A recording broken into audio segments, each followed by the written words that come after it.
Salam dear students, I hope everyone will be fine. Today we will discuss biology class 9th chapter 2 and this is our lecture number 20 and today we will discuss multiple choice questions.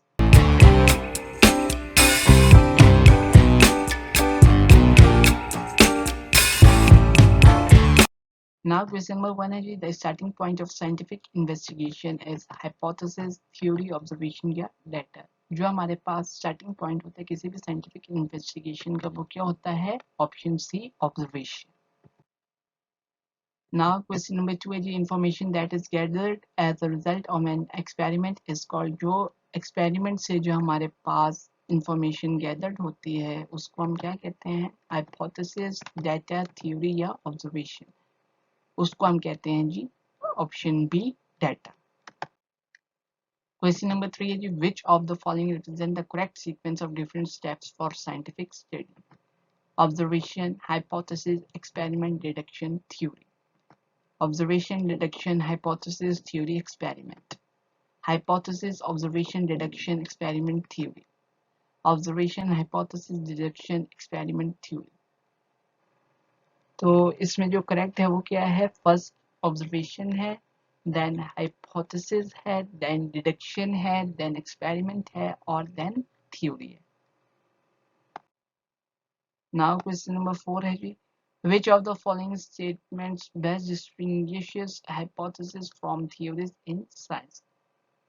जो following statements हैं उसमें से कौन सा जो है वो ज्यादा डिस्टिंग्विश कर पा रहा है hypothesis from theories?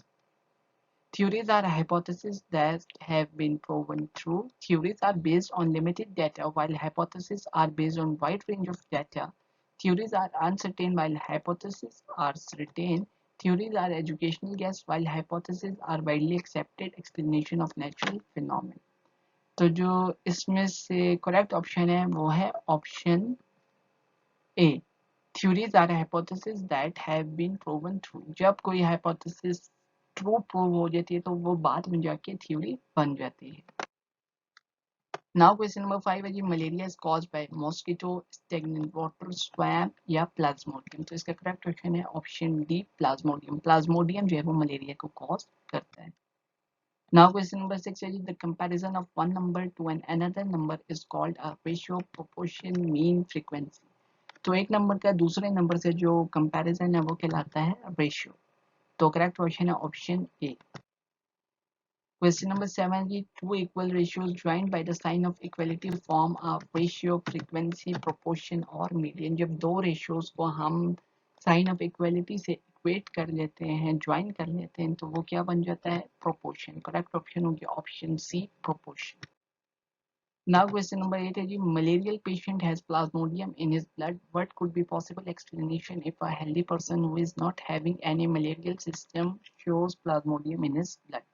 जो मलेरियल पेशेंट होता है उसमें होता है कि उसके ब्लड में जो है प्लाज्मोडियम प्रेजेंट है, लेकिन अब अगर किसी हेल्दी पर्सन में प्लाज्मोडियम आ गया है और वो सिम्टम्स शो नहीं कर रहा मलेरिया के तो उसके लिए कौन सी स्टेटमेंट पॉसिबल है?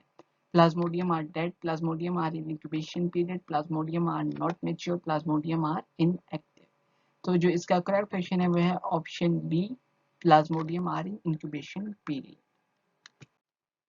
Now question number 9 is you are doing a control experiment which proceeds slowly enough that a scientist can record the result. May include experimental groups and control groups tested in parallel.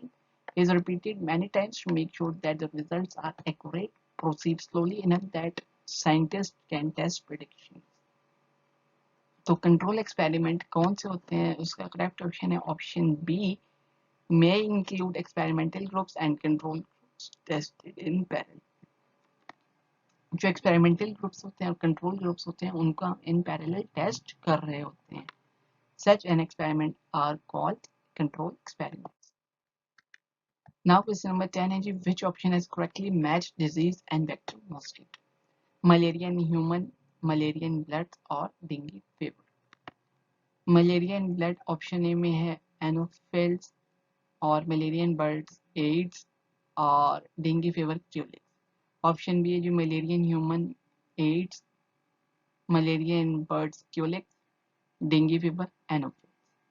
Option C है जी anopheles, culex, aedes. Option D है जी culex, anopheles और aedes. अब इसमें से कौन से जो है वो डिजीज और वेक्टर मॉस्किटो करेक्टली मैच कर रहे हैं?